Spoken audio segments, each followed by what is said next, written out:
Nossa série chamada de Moisés a Kardec é um estudo espírita que toma trechos do Antigo Testamento, mais especificamente da Torá, para que a gente analise algumas passagens e não a inteireza do texto, querendo trazê-lo integralmente e literalmente para dentro do corpo doutrinário espírita, mas recolher a sabedoria que se esconde espiritual nos textos que, se forem lidos de maneira literal, podem não traduzir toda a beleza que pode ser retirada. Esse é o nosso propósito. E, nesse sentido, nós já estamos no terceiro ano da série. Nossa primeira temporada, nós estudamos o livro Gênesis, de Moisés. Na segunda temporada, o livro de Êxodo. E agora nós estamos atravessando o livro de Levítico, onde estão as leis, a primeira das obras estudadas pelas crianças quando se aproximam da Torá. Então, hoje, particularmente, vamos dar continuidade às nossas discussões sobre Tzaraat, Lashon Hará e purificação. Lashon Hará, maledicência.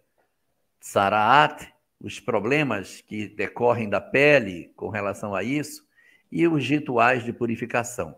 Tivemos até a magistral presença da Tayane conosco, conversando sobre os aspectos dos estudos científicos hoje, sobre o ectoderma, a porção da construção do embrião, no qual possui uma similaridade muito grande entre os tecidos da pele e os neurônios, justificando essa característica de similaridade que existe entre esses elementos.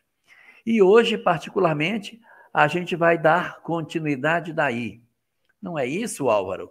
O que é que você tem para trazer para nós, para nos acrescentar nessa questão sobre esse conceito que a gente vem discutindo desde a nossa última live? Então, essa nossa porção dessa semana, ela é denominada Metsorá. Metsorá é aquele que foi verificado pelo sacerdote, como nós falamos.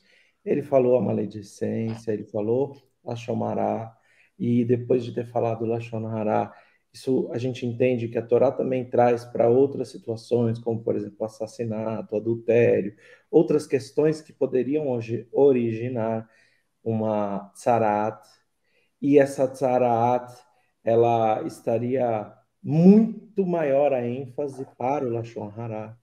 Pera. Vamos, calma. O que é esse negócio de Lashon Hará? O que é isso?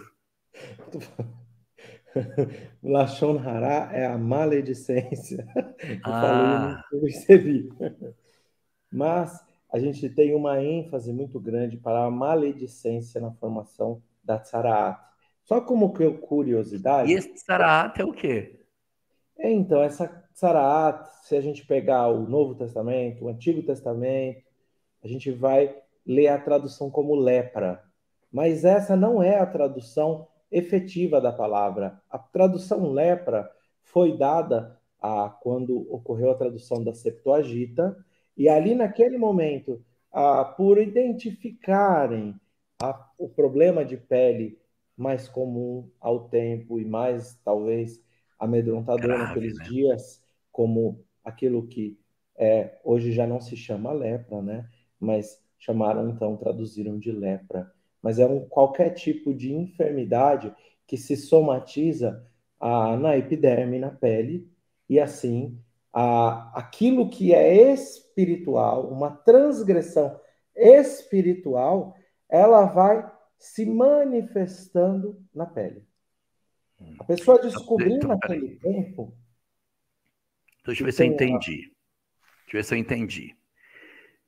Quando eu entro em erro, quando eu cometo algum ato equivocado, que a gente gosta de chamar no cristianismo de pecado, quando eu tropeço, quando eu cometo uma desobediência da lei de Deus, eu posso ter como consequência no meu corpo um adoecimento da minha pele de diversas formas possíveis.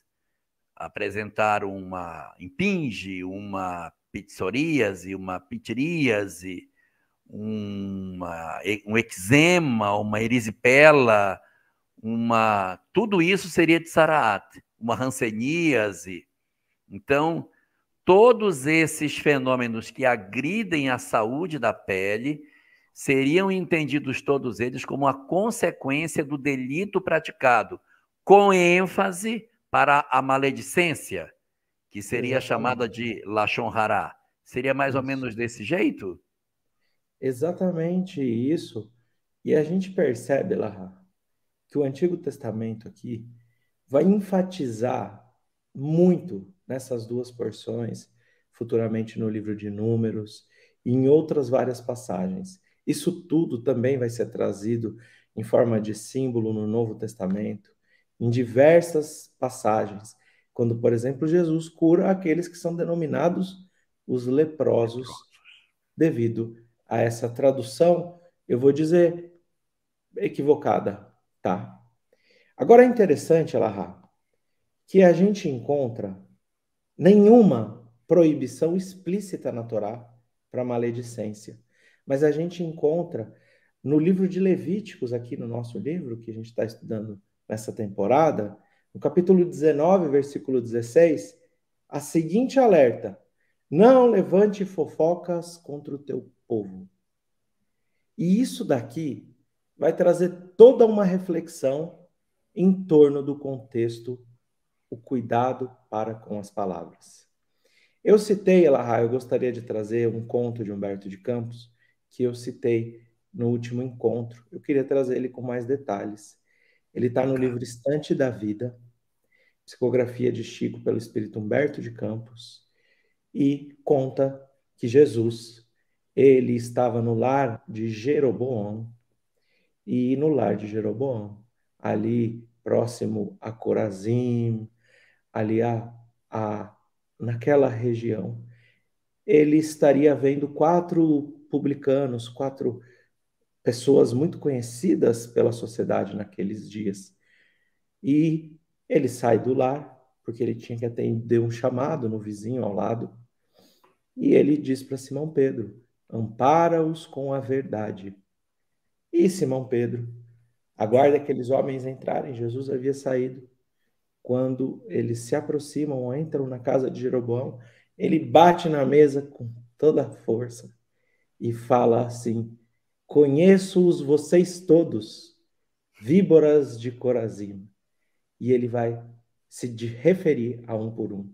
O primeiro deles, que Simão Pedro se refere, é Eliúde. Ele fala: Eliúde, o famoso joalheiro, as suas pedras, as suas joias, são lágrimas cristalizadas das viúvas, das conquistas sob as aflições alheias.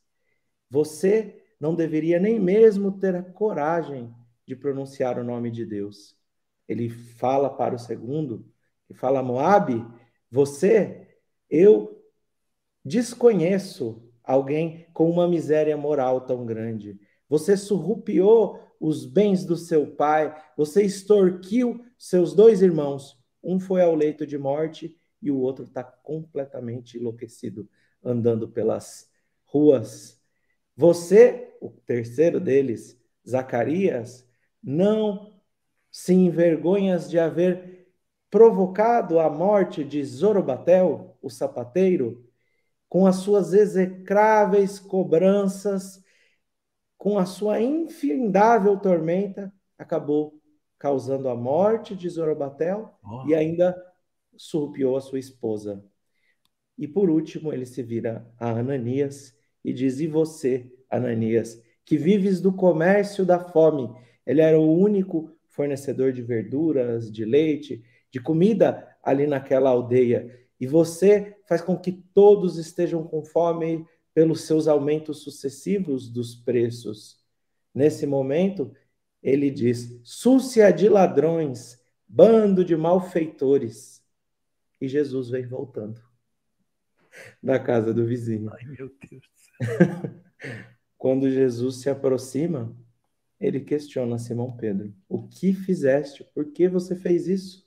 E Simão Pedro responde: mas você não disse para que eu amparasse com a verdade a estes homens? Aí ele, sim. Amparar, sim, mas eu jamais recomendaria aniquilar alguém para com as palavras, para com a Amparar, verdade. né? E é interessante que Simão Pedro não gosta daquilo, né? Ele ainda está naquele período, apesar da convivência íntima com o Cristo, ele tem o seu despertar só após as 3 negações, ele ainda está naquele período, Kefas, cabeça dura, cabeça de pedra, e durante esse período, então, depois de algum tempo, ele pergunta para Jesus: Você acolheu todos aqueles 4 publicanos, de maneira tão amorosa que parecia-se viver o futuro, segundo nos diz Humberto de Campos, pela doçura da qual Jesus falava do reino dos céus. E fala: se isso está reservado aos malfeitores deste mundo, o que devemos esperar para os benfeitores, para os homens comprometidos com a moral? Jesus então lhe diz: eu não vim à terra para curar os sãos. E aqui, Elahá, é muito legal, é muito bacana, porque a gente encontra Simão Pedro se utilizando da verdade, mas da má utilização das palavras. E aquilo que Jesus está recomendando e fala que é a razão da vinda e a razão do evangelho estar para conosco, sem sombra de dúvidas, é para que sejamos benevolentes com aqueles que estão equivocados, para que sejamos indulgentes, para que nós possamos perdoar. A maledicência ou o mau uso das palavras, a gente percebe que ela tem uma conotação extremamente dificultosa no Antigo Testamento, porque se a gente olha algumas das culturas politeístas do passado, a gente vai perceber o seguinte, que denominavam-se seus ídolos ou deuses com D minúsculo, por exemplo, falar sobre aquele Poseidon dos mares, ou por se falar dos deuses que controlam a lua, o sol, ou assim seja lá qual for, mas o Deus de Israel. Ele é sim onipotente, mas ele cria a sua obra na metáfora do livro de Gênesis pela palavra. O universo é criado pelas palavras. E quando a gente enxerga lá no livro de Gênesis, e assim o homem se tornou uma criatura viva, e a gente for ao Targum, o Targum é a tradução do texto em hebraico para o aramaico, então a gente tem alguns Targunim diferentes, Targum Onkelos, tem alguns Targunim diferentes, e eles trazem uma simplificação do que diz o texto, quando está escrito o homem se tornou um ser vivo, no Targum em aramaico está escrito assim, e o homem se tornou um ser falante. O atributo de Deus, Deus não tem boca, mas representado pela fala, pelo poder da construção, pela boa utilização da fala. Nós aqui estamos vendo que o homem, como imagem e semelhança, reflete essa capacidade. Desnortear o rumo desse atributo seria como se nós estivéssemos negando a razão pela qual nós nos tornamos seres falantes, para construir através das palavras. Tem uma historinha, e eu vou passar para você, Lahá, bem interessante, uma história rabínica, uma história da tradição judaica, que conta assim. Certa feita tinha um shtetl, para quem não sabe, é uma aldeia judaica, aquelas que haviam no interior da Europa até o século XVIII, XIX. E naqueles shtetl assiste o violinista no telhado. Aquilo é um shtetl. Então, isso é uma palavra em Yiddish. Então, tinha um shtetl e tinha um homem ali bastante fofoqueiro. Ele não podia ouvir nenhuma novidade, que ele fazia questão de espalhar essas mensagens para todos que pudessem. E ele um dia ouviu uma novidade que ele sabia que ia ser do interesse do rabino, do shtetl. E ele vai até a sinagoga, até a casa do rabino, do lado da sinagoga, e chama o rabino sai, e ele fala, Rav, eu quero te contar, rabino, eu quero te contar uma coisa.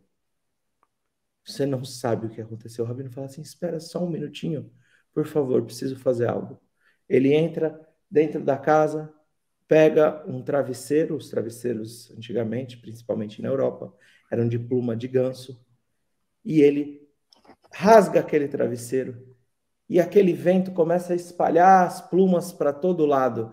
Foi pluma para o lago, pluma para debaixo das casas, para o telhado, se perderam, e o vento foi espalhando, e o homem ria, sem entender o que o rabino estava fazendo. E o rabino, quando voa a última pluma, ele fala, por favor, você pode recolher elas para mim? E ele diz, claro que não, o vento levou para todos os lugares. Ele falou, assim são as fofocas. A gente, quando libera elas, a gente nunca sabe aonde elas vão alcançar, a gente nunca sabe aonde elas vão parar, e a gente nunca mais é capaz de recolher as palavras que nós lançamos. Então, imagina nesses tempos de rede social. Eu vou passar para você, depois eu falo um pouquinho mais lá. Não, pode continuar, termina. Eu vou então terminar só mais um pouquinho sobre a maledicência, sobre o mau uso da palavra. E o salmista Davi, Elahá, e nossos amigos, ele diz que as palavras são como flechas e são como carvões fumegantes. Como flechas, porque elas podem acabar com a vida de alguém, mesmo estando a quilômetros de distância. E como carvões fumegantes, porque a gente pode achar que aquela labareda se apagou, mas ela está sempre ali dentro, pronta para causar um dano muito maior do que a gente pode imaginar. E a gente lança uma conversa, a gente acha que aquilo teria um fim rápido. Mas vamos lá. Essa questão é uma questão muito interessante, porque no nossa live passada, a gente estava no reverso da medalha. Estávamos falando de como a gente se contamina, de como a gente se adoece, de como a gente se permite todo esse mecanismo de perturbação. E agora, nessa nossa live de hoje, não é mais como a gente entra, a gente vai discutir como é que a gente sai. Como que a gente sai? E essa porção da Torá, ela fala de uma série de rituais que os rabinos empreendiam para o resgate da pessoa, para que ela pudesse ser restaurada enquanto uma pessoa livre dessa doença, ou chamado tsarat. Então, é uma circunstância que está ligada agora com a cura, o processo de cura, no qual o rabino vai ter toda uma ritualística para que a pessoa consiga dizer: sim, eu me encontro purificado. Eu consegui realmente agora estar com a minha pele liberada. Então, imagine o desejo que as pessoas tinham de que as suas peles cicatrizassem para demonstrar que, por dentro, do ponto de vista emocional, elas também teriam conseguido a sua libertação. Havia, da parte do entendimento dos homens naquela época, uma relação muito estreita entre adoecimento e condições espirituais. Eles tinham dificuldade de entender uma pessoa plenamente saudável, mas equivocada do ponto de vista espiritual, e vice-versa. Uma pessoa com uma doença, com uma situação de fragilidade orgânica e, ao mesmo tempo, uma fortaleza espiritual. Havia um atrelar muito grande durante esse período da história da humanidade, na cultura judaica, sobre condições físicas e condições espirituais, naquele velho modelo do pensamento grego mens sana in corpore sanus. Jesus, com a apresentação de sua doutrina, iria fazer uma mudança muito significativa nisso, quando dissesse para nós que não é o que entra pela boca do homem o que lhe faz mal, mas o que sai. Que a gente reconhece as árvores pelos seus frutos, retirando esse aspecto da materialidade das coisas, de prosperidade, de riqueza material, falando que a gente não deveria procurar as posses da terra, que não deveria se afadigar pela posse do ouro. Era uma nova proposta, um novo entendimento de como é que a gente deveria lidar com a vida. E aí, o que aconteceu com relação a isso? Rituais foram criados na perspectiva de nos oferecer esse processo de libertação do sofrimento. E existe um que eu gostaria que a gente trabalhasse ele hoje, porque nem todo mundo sabe que esse ritual judaico existe. A gente vai falar agora de uma coisa que a gente nunca tratou aqui, chamado mikvah. O que vem a ser mikvah? Mikvah é um ritual de purificação que existia dentro do judaísmo, no qual uma pessoa que estava com doença, que estava em pecado, que estava com problemas, ela se purificava, sabe como? Entrando na água. O indivíduo mergulhava na água por imersão, e ali naquele banho de imersão, os seus pecados, as suas culpas, os seus delitos, as suas dificuldades, elas eram lavadas, elas eram levadas pelas águas, e assim como a água lavava o corpo, assim como o homem era banhado fisicamente, a sua pele recebia a água que tinha o poder de limpar, de lavar, de curar. Então, assim também, o espírito, quando emergia de dentro da água, emergia numa condição profundamente diferente, em uma condição em que ele, de fato, teria alcançado uma purificação espiritual por uma imersão em água, a partir da qual ele iniciava um novo estágio da sua vida. Pergunto a vocês que sabem tudo, conhecem dentro da história do cristianismo algum filho de sacerdote, portanto sacerdote também, uma vez que o pai dele era sacerdote, ele também o era, a história de algum sacerdote que não atuava no templo, mas que promovia ritual de purificação por mikvah, sugerindo às pessoas o arrependimento dos pecados, porque o reino dos céus estava próximo, e que se apresentava como sendo a voz que clama do deserto, vestido com couro de camelo, com um couro amarrado na cintura. João, o Batista. Não é lindo isso? É o momento em que o Velho e o Novo Testamento se conectam. Mikvah e o batismo de João. É fantástico, né, Elahá? Esse processo de que o Antigo Testamento, aqui nossa porção vai trazer como sendo o processo de purificação, ele se dá, identificou-se, você percebeu que tem, vai até o sacerdote te fala, olha, é tzaraat, você sai do acampamento, ali você espia, você retorna, passa pelo processo de mikveh. Os judeus religiosos têm o costume hoje de fazer mikveh todos os dias. Se você for ali ao templo, ao monte do templo em Jerusalém, ao monte Sion, você vai chegar próximo da onde eram as entradas do templo, você vai ver escavações no chão. Aquilo são resquícios de mikvot.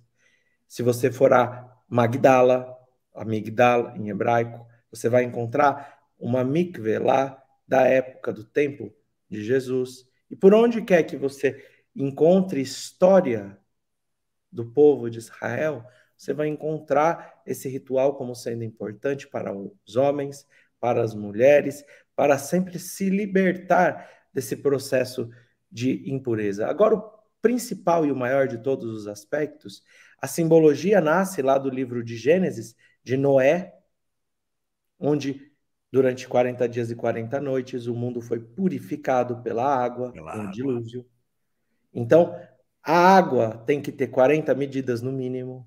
Tem que ser uma água que nem João Batista usava, uma água ou do mar, ou de um rio, o Rio Jordão, ou da chuva. E ali, a pessoa, quando ela submerge, não acontece nada mágico, mas ela pode renovar-se em espírito, deixando para trás aquele passado delituoso e encaminhando-se para um novo momento da sua vida. Significa, primeiro passo, arrependimento. Putz, me arrependi. Vou entrar na mikve. Entrou. Você começa o processo de purificação, você se purificou, você aqui no caso da tzará, você tinha que levar 2 aves como sacrifício. Uma ia morrer, iam jogar o sangue, Você fala, por que jogar o sangue? Esse é aquilo que você cometeu com a maledicência. O sangue se espalha. Falhou. A outra ave, ela era solta, porque essa é a renovação do seu Renovação. espírito. Você sai como uma ave em liberdade para retomar a sua vida, mas agora, diante do mesmo desafio, o propósito é que você tome um novo caminho, que você não vá pela mesma impureza, pelo mesmo equívoco que foi assim causado por nós. É bonito, né, Larra? É O que eu acho mais interessante. surpreendente nisso é essa conexão entre o Antigo e o Novo Testamento, esse processo de integração dessas duas histórias que faz com que a gente perceba que as histórias não estão desconectadas, que existe uma relação estreita entre o Antigo e o Novo Testamento, né? Então, eu acho muito legal quando a gente descobre que João não inventou. Eu acho que eu vou fazer um negócio que o pessoal entra na água e se molha, e aí limpa. Não, isso era um ritual judaico, que ele traz para o ambiente cristão e que se consolida como sendo uma prática muito forte até hoje dentro do cristianismo. Nós temos algumas correntes cristãs que são profundamente relacionadas com esse tipo de ritual, considerado inclusive até para o nome da própria religião, isso sendo posto no centro de tudo isso. Agora, sabe um negócio legal, Elahá, nessa porção? A gente encontra aqui falando de tsaraat na casa em objetos. Olha que doideira. Você fala, não, tá bom, entendi tudo. Agora o Antigo Testamento, repleto desses símbolos, desse labirinto, quem estiver lendo se perde, porque fala assim, tsaraat na casa. Então vai dizer que aqueles que habitavam na terra de Israel algumas vezes apareciam manchas nas paredes. Chamava-se o Cohen, o sacerdote chegava, rolava, olha, tsaraat na sua casa. A casa tinha que ser destruída, ou seja, tiravam-se os objetos e a casa tinha que ser demolida. Aqui a gente encontra algumas questões interessantes. Primeiro ponto, a gente vai ouvir uma interpretação que, por não ter sido bem utilizada, a casa, ou seja, aquela energia da maledicência, ela vai se impregnando no local e assim a casa desenvolveria Tsaraat, só que a gente está entendendo que isso é símbolo. Isso é um símbolo. E a casa não tem cura. Deus tem que derrubar. Derrubar. Só que conta o Midrash, Elahá, que quando o povo de Israel entrou na terra, falou, habita. Parte dos cananitas tinham perdido suas vidas em guerras, tinham ido embora, e o povo de Israel aproveitou aquelas casas, algumas daquelas casas, as pessoas foram morar nas casas. E essas eram as casas que davam tzaraat. Só que você podia esconder aquilo do sacerdote. Mas se você tivesse coragem de enfrentar com a fé, de não amaldiçoar, de não falar mal de Deus, porque aquilo ocorre na sua vida, quando as casas eram destruídas, os cananitas, eles guardavam, escondiam tesouros nas paredes. Então ela era derrubada e se encontravam tesouros. Então aqui é um símbolo, né? Sim. Então vamos lá. Você recebeu algo, poxa, a casa, né? Você não tinha casa para alugar que nem hoje em dia. Então, você tem a sua casinha, a sua família abrigada, seus objetos guardados. Você agiu errado, tudo bem. Aí aparece aquela mancha. Você fala, falo para o sacerdote ou não falo? Nossa, Se eu falar e for, vai derrubar vai minha casa. quebrar minha casa. Mas se você confia na providência divina, você encontra um tesouro que aqui não é material. Seria um tesouro espiritual. A gente encontra, por exemplo, a parábola do tesouro escondido por Jesus, sendo contada ao final do capítulo 13 do Evangelho de Mateus. A gente não vai adentrar essa parábola, mas eu vou contar uma outra historinha lá. Essas historinhas do judaísmo são fantásticas, né? Tem um grande rabino, existiu um grande rabino, ele foi discípulo de Rabi Akiva durante 22 anos. O seu nome era Nahum. E Nahum, ele era um homem que acreditava e confiava na inteligência suprema e na divina providência em todos os instantes da sua vida. Eu já contei muito rapidamente essa história. Seu nome ficou conhecido como Nahum Ish Gam-su. Então, Nahum é o nome, o homem também isso, porque tudo que acontecia na sua vida, ele dizia, isso é para o bem. Um dia, os Rahamim, os sábios do povo de Israel, precisavam mandar um presente para o imperador de Roma. Vamos mandar um presente? Quem vai levar o presente? Eles falaram, a viagem até Roma já é um grande perigo para qualquer um. Paulo, por exemplo, naufragou 4 vezes. Bom, então a gente precisa de alguém que esteja acostumado com milagres. Um médium de efeitos físicos, vamos assim colocar. Alguém que estava acostumado a viver com um intercâmbio mais forte com os espíritos. Eles falam, Nahun Gamsu, você que vai. Ele então recebe um baú, A caixa, baú. uma caixa. Esse baú estava repleto de pedras preciosas, de joias de alto valor, Ouro. ouro. Ele tinha que levar isso para o imperador. Era o presente do povo de Israel ao imperador, ao novo imperador. Então, no caminho, depois de atravessar o mar, ele para numa hospedaria. E nessa hospedaria que ele para, conta o Talmud que ele é roubado. O dono da hospedaria resolve ver o que tinha naquele baú, aquela caixa. Quando ele abre e vê aquelas pedras, ele estava dormindo, Nahum, e some tudo aquilo, ele enche de terra. Nahum não percebe, ele leva isso para o imperador. Quando ele chega e o imperador abre, ele fala Gam Su Letová. Isso também é para o bem. O imperador fala, como você ousa me trazer terra? Você vai Areia. preso, areia. Você vai preso. Fala, eu vou preso? Então eu vou preso. Ele falou, Gam Su Letová. Isso também é para o bem. Rab Nahum, ele recebe o profeta Elias, a gente falou do profeta Elias no último encontro, eu acho, e o profeta Elias vai até o imperador, materializado, e fala, você não sabe, essa areia, essa terra que você tem na caixa, é a terra, é a areia que Abraão, o primeiro dos judeus, usou para vencer na batalha 4 povos. Quando ele jogou, a terra se tornou espada e a palha se tornou flecha. Assim, o inimigo foi derrotado. Então ele imediatamente resolve testar, manda para os seus generais, e numa história que é muito parecida com, por exemplo, a batalha de Orleans com Joana d'Arc, descrita no livro, por exemplo, no livro A Joana d'Arc e a Médium, que o inimigo fugiu com medo, fugia da batalha com medo, sem que soubesse do que estava acontecendo. Aquele dia, esses bárbaros fugiram do Império Romano. Quando o general jogou aquela terra, ele manda soltar, manda encher aquele baú de tesouro e manda de volta para o povo de Israel. E ele falou, Gamsu Letová. Ele se tornou, ao lado de outros, de tantos outros, um homem de muitas posses. Só para a gente saber o final da vida dele, como ele era grato em todos os momentos, ele agradecia a Deus por tudo que acontecesse.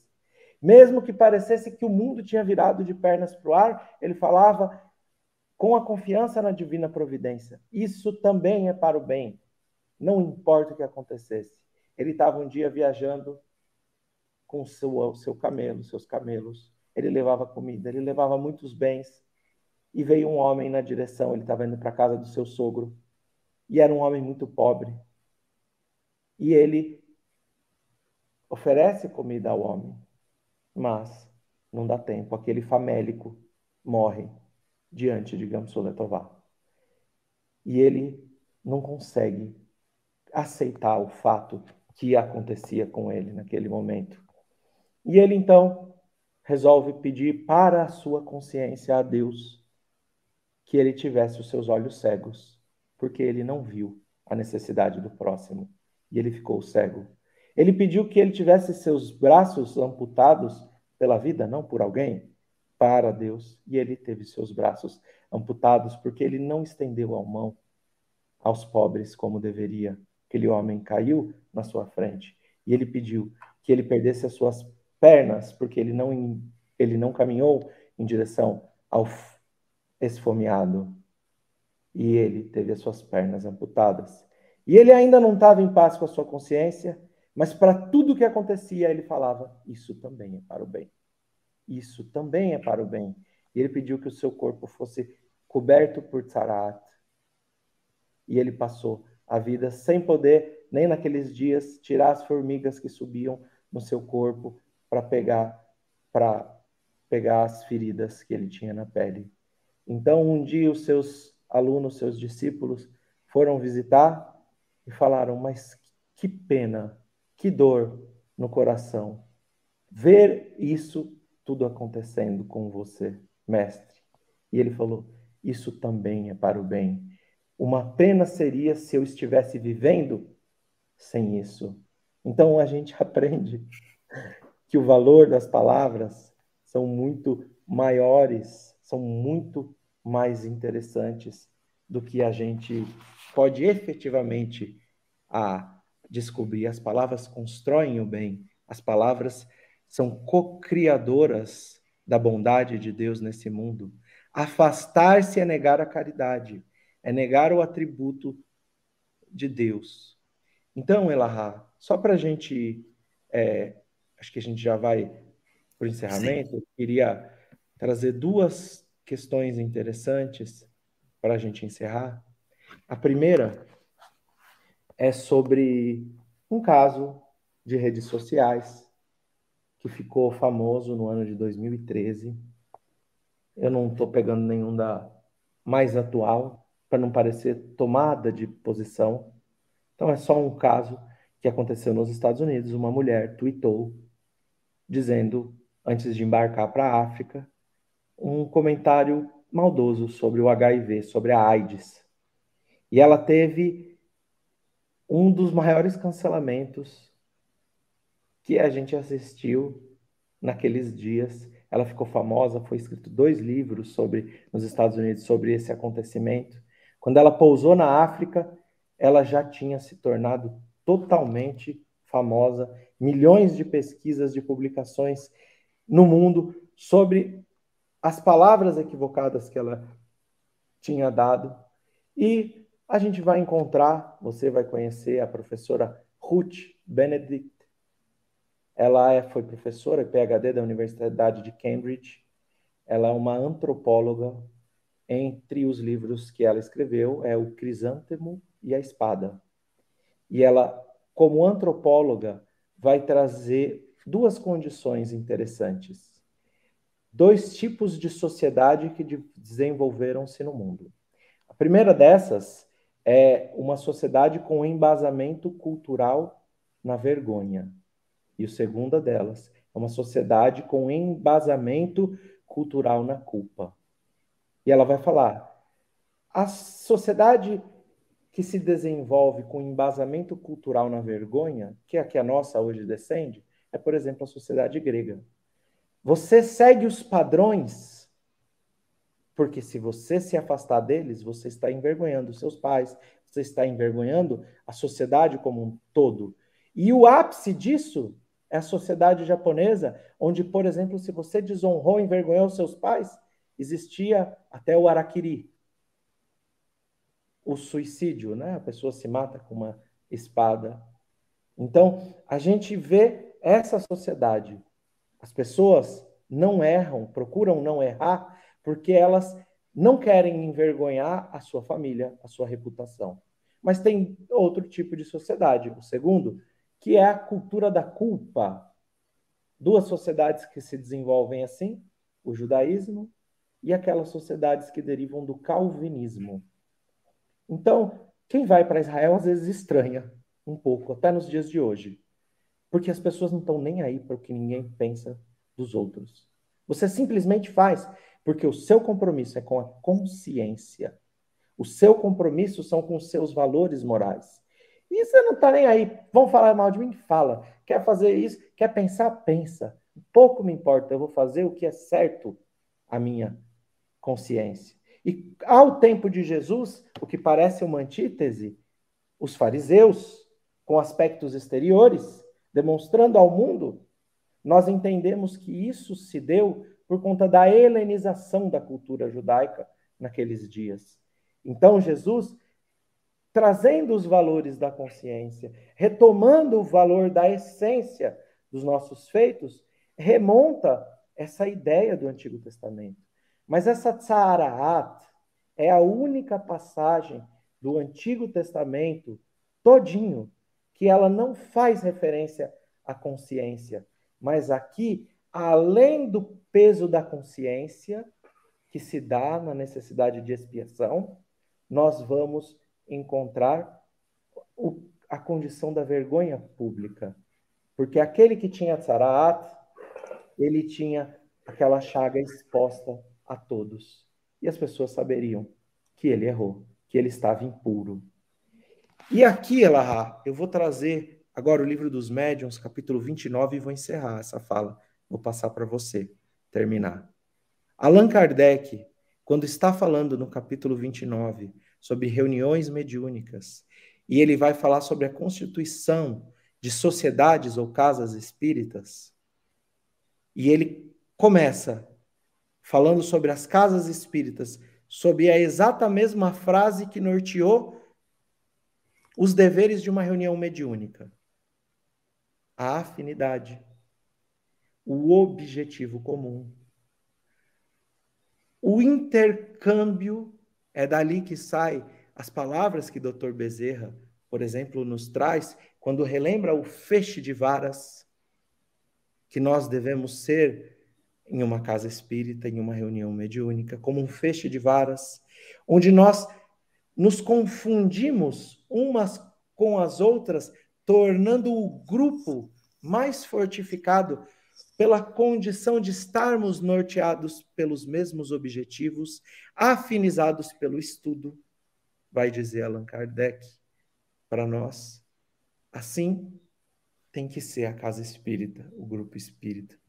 Mas, Elahá, você, eu, nós estamos andando e virtualmente, presencialmente, pelo movimento espírita, e quantas casas espíritas nós não vemos se desfalecendo, rompendo, criando-se diversos tipos de oposições e dificuldades, e não só em casas espíritas, mas federações regionais, reuniões mediúnicas, segundo esse alerta que a gente aprende aqui no Antigo Testamento e ouve dessas histórias, compreende pelo Evangelho. Como é que se iniciam essas dissensões entre os grupos? Pela palavra. Pela palavra. Maledicência. Pela maledicência. É pela maledicência que os espíritos hoje, que atentam contra o trabalho espírita, têm se esforçado para que em pequenos comentários maldosos, e Emmanuel nos diz, muitas vezes até mesmo no desabafo, encontramos a maledicência. No desabafo, em comentários sobre cuidados, sobre verdades, como fez lá Simão Pedro. Verdades que são utilizadas para aniquilar. Verdades que se tornam um punhal. Verdades que são inseridas dentro dos nossos grupos para que a afinidade, para que todo aquele carinho que a gente desenvolve, porque a gente aumenta o carinho, eu tenho certeza, ela, tirando quando eu falo bobeira, a gente aumenta o carinho que a gente tem um pelo outro, em função do trabalho espírita, em função da convivência, em função de dividirmos os problemas. E tudo isso, que é o propósito do qual Allan Kardec coloca no Livro dos Médiuns, que deve nortear as nossas casas espíritas, se desfalecem, se esfarelam, têm se tornado a maneira pela qual os espíritos trevosos se inserem nas nossas reuniões e casas espíritas e federações. Então, essa reflexão da Tzaraat é bastante importante. Já disse há muito o rei Salomão. Morte e vida estão na mão da língua. Gostei dessa frase do rei Salomão. É verdade, né, gente? Morte e vida estão na mão da língua. Sim.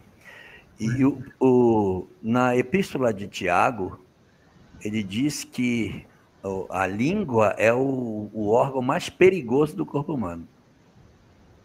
Tiago, Epístola Universal de Tiago, que a língua é o leme do corpo. Para onde a língua aponta, o corpo vai.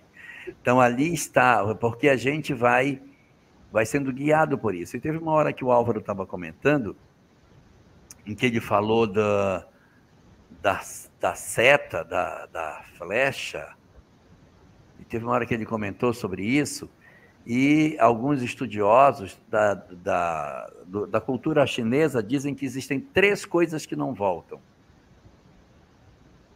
a palavra pronunciada,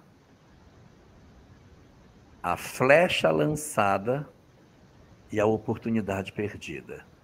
Que a palavra, uma vez pronunciada, você não devolve mais de volta para a boca. Pronunciou, já era.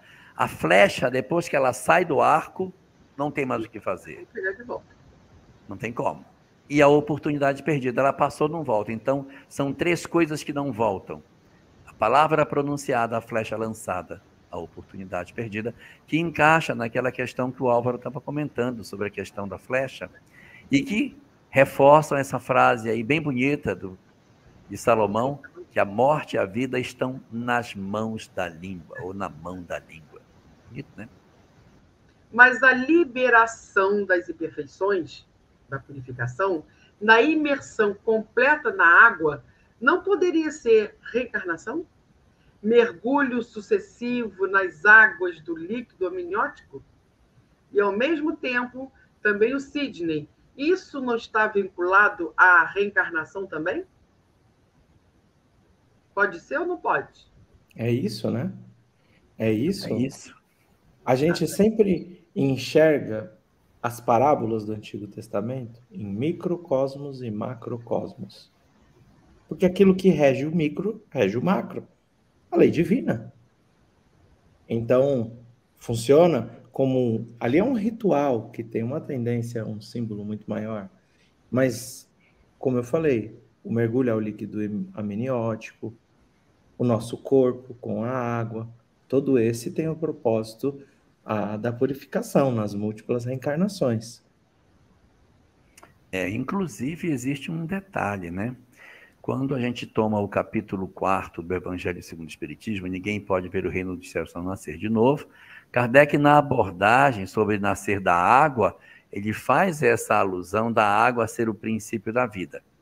E aí ele vai evocar a ideia dos gregos, de que a vida havia surgido na água e que depois se configura quando a evolução das espécies, pela teoria heterotrófica da origem da vida, analisa como é que a vida surgiu. A ciência hoje sabe, a vida surgiu na água.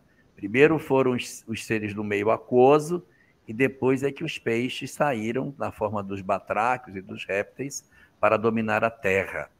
Então, a vida inicia na água. E existe uma outra simbologia, que a vida surge no meio aquoso do líquido, do sêmen, do óvulo, do ambiente onde a vida se forma. Ela surge entre aspas, da água, daquele elemento aquoso onde as sementes se encontram, é que os gametas vão se fundir para a formação do ovo e o início da vida. Então, quando fala que a vida surge da água, também está relacionado com essa leitura, que a época antiga fazia muito mais sentido a ideia da água, do elemento aquoso, como sendo o espaço onde a vida se formava, onde tudo iniciava, porque eles não conseguiam enxergar o que tinha dentro do líquido. Então, a vida começa na água, começa no líquido, que era o que eles conseguiam perceber. E aquela fala de Jesus para Nicodemos, lá no Evangelho de João, é uma fala importante, porque Jesus fala assim: mas tu és mestre em Israel e não sabe dessas coisas? Porque Nicodemos estava muito envolvido com os saduceus, que não eram reencarnacionistas. Como ele tinha um cargo muito alto dentro do Sinédrio, ele estava muito envolvido dentro da política que se dava através do Sinédrio, principalmente com os sacerdotes. Nós encontramos, então, ali ele se afastando dessa condição do reencarnacionismo, que é presente no judaísmo desde o princípio. Ele está não explícito, mas escrito no Antigo Testamento. Não explícito porque só os estudiosos conseguiam compreender sobre a reencarnação, mas a gente encontra obras próximas ao tempo de Jesus sobre reencarnações, como, por exemplo, o Zohar, de 150 anos depois do Cristo, ou seja, 120 anos depois da sua morte, vamos colocar aproximadamente. Mas isso era conhecimento já do povo de Israel. A gente encontra na Idade Média a Arisa, Ari Akadosh, a gente encontra ele falando sobre sobre a reencarnação, Shara Gilgulim. Nós encontramos Baal Shem Tov. Então, o judaísmo é reencarnacionista.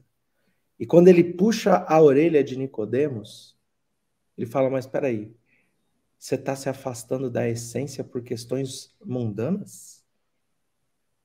Você está se afastando da essência dos ensinamentos por questões mundanas? E parece não compreender o que eu digo, e finge não compreender o que eu digo? E aquelas palavras de Jesus para Nicodemos vão transformar aquele espírito. Mexe. Porque a questão toda é a seguinte, assim como eu posso ter uma pessoa, fazendo uma comparação grosseira, eu posso ter uma pessoa que ela estuda o livro dos Espíritos, ela conhece o Evangelho, ela participa da reunião mediúnica, ela realiza a caridade, ela integra o movimento espírita, mas ela não se transforma. Essa parte da transformação moral não está na ordem do dia. Está na ordem do dia eu participar do movimento, às vezes eu estou até fazendo interesses de determinados grupos, eu não estou trabalhando a minha transformação moral.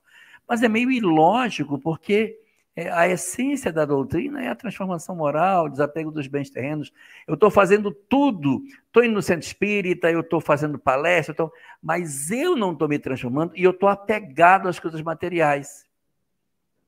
E aí o cara poderia perguntar, vem cá, mas você não é uma autoridade dentro do espiritismo? E não está trabalhando a transformação moral? Parece ilógico, mas é possível que uma pessoa se volte para o estudo da doutrina espírita e, lamentavelmente, se atrapalhe com relação à sua transformação e fique na periferia do conhecimento filosófico sem uma transformação efetiva. Não sei se eu me faço claro no que eu quero dizer, mas a gente pode estudar e não está interessado em ser melhor, apenas conhecer para mostrar que sabe. Mas é legal ver o Nicodemos, depois ele vai ter duas passagens mais, duas dicas sobre ele. Uma delas é que ele vai defender Jesus. No Sinédrio. No Sinédrio. E a outra é que ele é quem leva 40 quilos ou 20 quilos de bálsamos para preparar o corpo de Jesus para o seu sepultamento. Então, Nicodemos, ele tem a sua vida transformada por esse puxão de orelha. Ele, sim, diferente ali daquele momento, teve o seu minuto glorioso e ele soube aproveitar isso. É como se, de repente, alguém perguntasse para uma autoridade espírita, caramba, você fala tanta coisa e não se transforma? É a mesma coisa que dizer, mas tu és mestre em Israel e está dando um vacilo desse tamanho? Não tem uma coisa errada nessa conversa? Então aí ele acorda. Eita, é verdade, eu estou fora do eixo. E isso pode acontecer com qualquer um de nós. Qualquer um de nós. Às vezes, a gente entra numa... Eu não estou nem falando de ambiente religioso. A gente entra numa organização não religiosa, Denise aí que é advogada, você pode ter pessoas que participam das discussões dentro de um ambiente profissional E elas esquecem a essência. O cara está tão preocupado que ele tem que fazer isso. Não, porque ele tem que derrubar o grupo tal, esse cara não pode. Que aí, cara, mas peraí. O médico está tão preocupado que esqueceu que cura a gente. Está discutindo, não, mas esse preço não pode, que se for esse preço, não sei o quê. E aí, ei, atento, nós temos que cuidar disso. É mesmo, esqueci. Eu vou contar uma coisa para vocês. É verdade. É verdade, verdadeira. Aconteceu na minha cidade. As pessoas que presenciaram o fato, hoje, quando contam, riem. Acham a coisa mais engraçada do mundo, mas não foi nada engraçado. Fundou-se aqui na cidade de Porto Velho, há muitos anos atrás, tem uns mais de 30 anos, fundou-se uma instituição espírita para cuidar da doença mental. Nessa época era diferente de hoje, não tinha o modelo de saúde mental que tem hoje, então era um sanatório espírita. E o sanatório foi criado para cuidar de pessoas obsidiadas, estavam na rua, levar, atender e tal. E esse trabalho seguia aqui em Porto Velho com um certo ritmo. Quando foi um dia, aí já tinha internos, já tinham as pessoas que estavam sendo trabalhadas, estava funcionando a instituição. E aí teve uma reunião de diretoria. Gente, pegaram uma briga na reunião de diretoria, mas uma briga. Começaram a se ofender, a se agredir, aí batia na mesa, aí aquela confusão toda. E o negócio estava feio de verdade na reunião. Assim, e assim, todo mundo aqui, todo mundo amigo, mas sei lá, deu um surto lá e ficou todo mundo bravo e brigando. E aí, no meio da briga, um dos internos, daquele mais perturbado que tinha, entrou. A reunião da diretoria estava acontecendo e o rapaz ficava andando pelo corredor. Ele entrou na reunião de diretoria e viu aquela confusão. Ele entrou na reunião e deu um tapa na mesa assim, ó. Pá! E virou para o presidente e para os demais e disse: vocês estão doidos, hein? Vocês estão doidos? Estão doidos? Hein? Aí ia na cara de cada um e dizia: tá doido? Tu tá doido? Ficou todo mundo quieto. E ele saiu. Aí quando ele saiu, um olhou para o outro, começou a rir. A discussão acabou. E a reunião acabou bem. Então, às vezes, você pode ter uma dessas, né? De alguém aparecer na reunião para gritar que a gente está doido, para você dizer: eita, eu estou louco mesmo. Então, para você ver como, às vezes, os recursos utilizados são os mais impressionantes possível, né? E temos uma perguntinha, ela mesma falou, uma perguntinha da Flávia. Perguntinha. E sobre os anjos que agitavam as águas do poço? Bethesda. Tem algo com o ritual? Não. É o seguinte, o posto de Betsaida, ou de Bethesda, ele a gente consegue encontrar, é o mesmo nome, tá, gente? É a mesma coisa. Depende, são pronúncias diferentes, hebraico e aramaico. Então, segundo o que conta o Evangelho, ele está perto da porta de Leão, ou das ovelhas, e ali a gente até comentou que tem um templo para Esculápio. Ali era um templo, era um poço onde eram acometidos rituais. Lembra que eu falei da helenização da cultura hebraica hoje? Então, a cultura grega se inseriu, a greco-romana, e ali era um poço onde a água estava concentrada, né? Tinha um poço mesmo, uma piscina, não um poço, uma piscina, e ali eram feitos rituais de cura para esse Deus com D minúsculo grego, tá? Só que quando faz-se a escavação arqueológica, encontram-se ali canais que conectam a outro importante poço. Eu já tive a oportunidade de andar por debaixo de Jerusalém, nos poços construídos para levar água. Ficou de louco, não faz isso não. Eu era bem mais jovem e andei quilômetros debaixo da cidade, pelos postos no escuro, nem a lanterna levou, tinha que usar a lanterna do celular e às vezes a água ficava até alta. Então, quando abriam-se algumas dessas comportas para alimentar esse poço, a água se movia. A água se movia. E é aí que então falavam que os anjos batiam as asas e então a água se mexia, permitindo o milagre. Mas aqui não é um poço, não é uma mikve judaica, porque Jesus, quando fala agora você vai, quando Jesus reencontra quem foi curado, o paralítico, ele está lá no templo, no pátio do templo. Ou seja, ele restaurou a fé com o judaísmo. Ele abandonou o paganismo e ele foi lá para o judaísmo. Então, a água se movimentava por uma questão arquitetônica que gera essa condição. Essa passagem está lá no Evangelho de João. E é uma passagem onde a gente encontra algumas passagens, alguns pergaminhos, falando de diferentes formas. Alguns vão questionar se é uma passagem apócrifa ou não. Então, a gente encontra algumas questões aqui que estão com origem posterior nesses pergaminhos.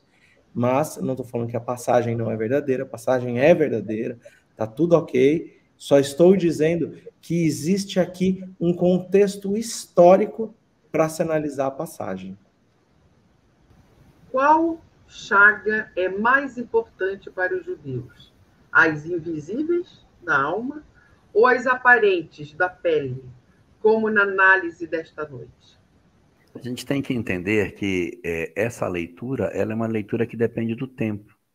Naquela época em que as pessoas tinham uma leitura mais material da vida, elas estavam olhando as doenças físicas, porque havia uma preocupação muito maior com as questões materiais, a própria visão da imortalidade não era muito clara para as pessoas à época. Hoje, com o distender dessas compreensões, com o avanço da cabala dentro do próprio judaísmo, com o alargamento do entendimento sobre a questão espiritual, é evidente que, ao lado das preocupações materiais daqueles que não enxergam a vida transcendente, os que são judeus e que têm uma visão mais espiritualizada da vida, que estão mais próximos da cabala, têm, ao contrário do que a gente imagina, uma percepção muito mais voltada para as feridas invisíveis, as feridas da alma, que a gente não consegue enxergar com os olhos do corpo. Então vamos orar.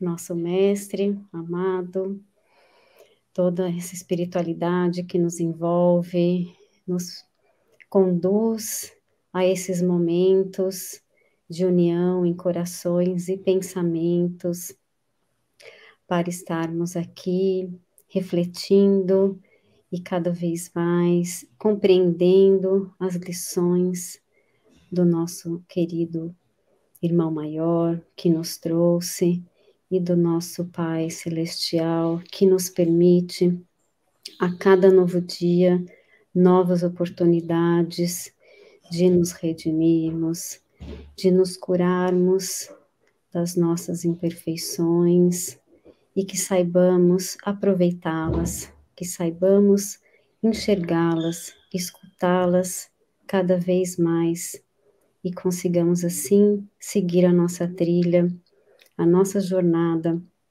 evolutiva com retidão e muito amor por nós e nossos irmãos. Que assim seja.